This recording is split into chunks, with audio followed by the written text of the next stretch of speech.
नमस्कार। आप सभी का स्वागत करती हूँ चैनल पर और प्रार्थना करती हूँ यही कि आप सभी स्वस्थ रहें, सुरक्षित रहें। और आज की कहानी की शुरुआत करती हूँ। आज की कहानी यूपी के बदायूं से लेकर आई हूँ।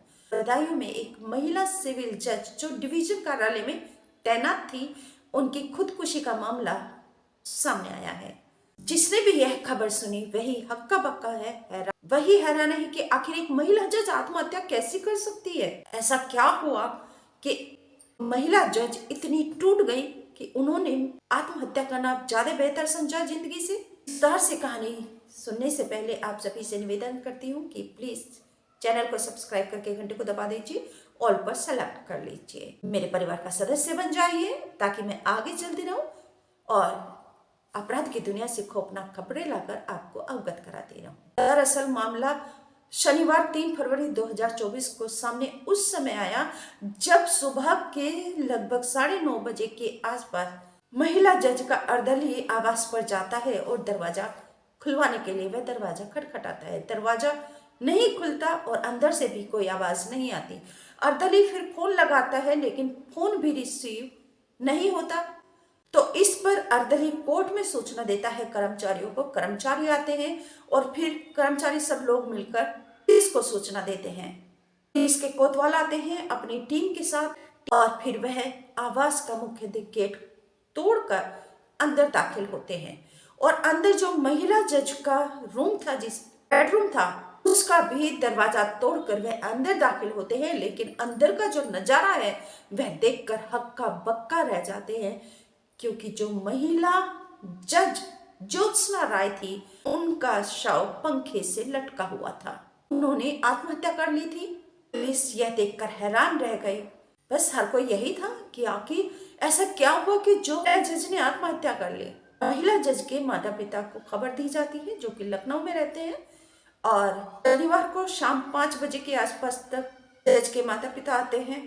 जिला जज, डीएम, एसएसपी और एसपी सिटी भी मौके पर पहुंच जाते हैं और जो फोरेंसिक टीम है उनको भी बुलाया जाता है। साक्ष्य इकट्ठे किए जाते हैं और को फंदे से उतारते समय वीडियोग्राफी भी की जाती है, यानी कि फिर उसे पोस्टमार्टम के लिए भेजा जाता है। आपको बता दूं कि जो महिला जज हैं, इनके परिवार में पिता अशोक राय जो कि सहायक विकास अधिकारी के पद से रिटायर हुए हैं। रेडियो पद से रिटायर होने के बाद अशोक राय ने लखनऊ में ही अपना मकान बना लिया और परिवार के साथ वहीं पर रहते हैं। मूल रूप से परिवार मऊ के तहसील घोसी के तराईडीही गांव का रहने वाला है। जो गांव में मकान है उसे उन्होंने, जो वहीं पर एक चौकीदार है यादव, उसको दे रखा है, वो देखभाल करता है।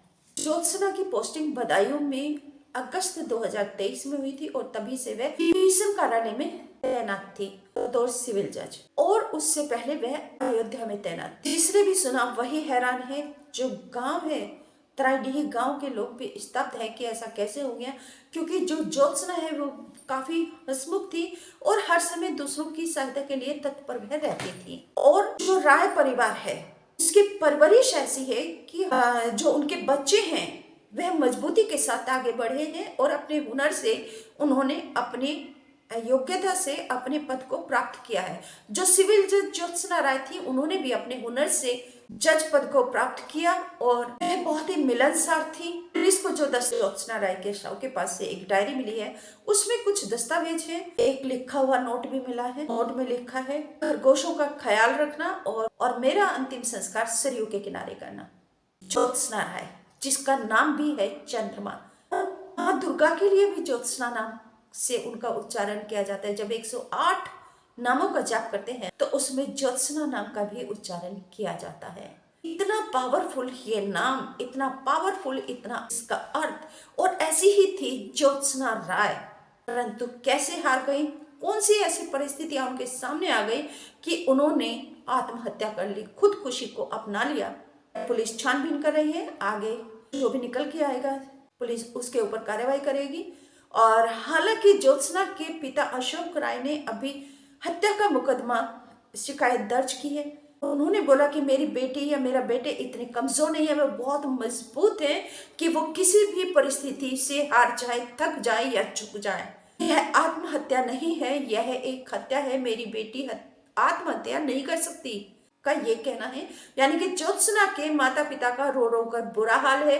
वो सिर्फ और सिर्फ एक ही बात बोल रहे हैं पुलिस से और सभी से कि हमारी बेटी बहुत ही मजबूत थी विचारों से और अपने कामों से भी वे आत्महत्या नहीं कर सकती, उसकी हत्या की गई है जानबूझकर और इसलिए वे हत्या का मुकदमा दर्ज कराना चाहते हैं। आरोपी कौन है अभी तो सामने नहीं आया, लेकिन जो दस्तावेज ज्योत्सना राय के पास से मिले हैं उनकी डायरी में, उनकी जांच पड़ताल फोरेंसिक लैब के द्वारा जरूर करवा रही है पुलिस और आगे क्या निकल कर आता है जांच में उसके आगे कार्रवाई की जाएगी।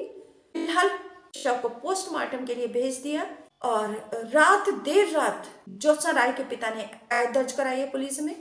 महिला जज ज्योत्सना राय की आत्महत्या मामले में एक खुलासा यह भी हुआ है कि शुक्रवार की देर रात लगभग 11 बजे के आसपास वह फोन पर किसी से बात कर रही थी और बात गुस्से में कर रही थी, लड़ाई के जैसी कर रही थी। ये जो जानकारी दी है ये जज के पड़ोसियों ने दी है कि तेज तेज आवाजें आ रही थी और महिला जज गुस्से में बात कर रही थी। पुलिस ने महिला जज का फोन भी अपने कब्जे में ले लिया है, सीढ़ियां निकलवाएगी, उसकी जांच करवाएगी, किससे बात हो रही थी, क्या बातें हो रही थी, कौन जिम्मेदार है महिला जज की आत्महत्या के लिए, उसके ऊपर कार्रवाई की जाएगी जांच करने के बाद। वहीं जो महिला जज का पैतृक गांव है, सभी की आंखों में आंसू थे क्योंकि वह सभी की सहायता के लिए तैयार रहती थी, तत्पर रहती थी। माता पिता के साथ साथ गांव वाले भी यही बोल रहे हैं कि ज्योत्सना राय आत्महत्या नहीं कर सकती, किसी ने उसकी हत्या की है और इसे आत्महत्या का रूप दिखाया है। जांच में सामने क्या आता है ये तब की बात है, परंतु फिलहाल एक होनहार जज देश का कम हो गया है और ये बहुत बड़ी क्षति है देश के लिए, क्योंकि जज जो दूसरों को इंसाफ देकर दूसरों के अधिकारों के हितों की रक्षा करता है वह अपने आप ऐसा कदम कैसे उठा सकता है। तो ये बहुत ही विचलित करने वाला और बहुत ही दुखदायी मामला है। अगर अपने आप आत्महत्या की है तो ये बहुत ही दुखदायी है, जबकि अपने आप आत्महत्या करने का कोई तुक नहीं बनता, कोई कारण नहीं है। हालांकि मेरे लिखे नोट में यह लिखा है कि वह सुबह उठकर रोज रोज एक जैसा जीवन, एक जैसी दिनचर्या से, एक जैसे कामों की शुरुआत करने से ऊब गई है, इसलिए आत्महत्या कर रही है। ये तो कोई तुक नहीं हुआ और ना ही ये गले के नीचे उतरता है, ना ही ये जहन में उतरता है, क्योंकि यह कोई मामला ही नहीं है। हर एक इंसान सुबह उठता है और अपने काम धंधे पे लग जाता है।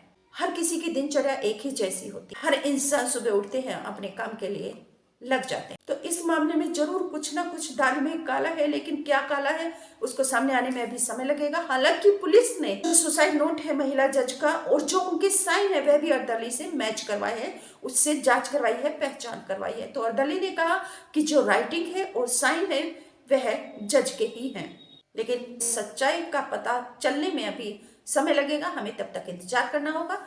आप सभी से निवेदन करती हूँ कि प्लीज चैनल को सब्सक्राइब करके घंटे को दबा दीजिए, ऑल पर सेलेक्ट करके वीडियो को शेयर भी कर दीजिएगा और परिवार का सदस्य बन जाइए। मैं आपको आमंत्रित करती हूँ, आपका स्वागत करती हूँ चैनल में। नमस्कार, थैंक यू।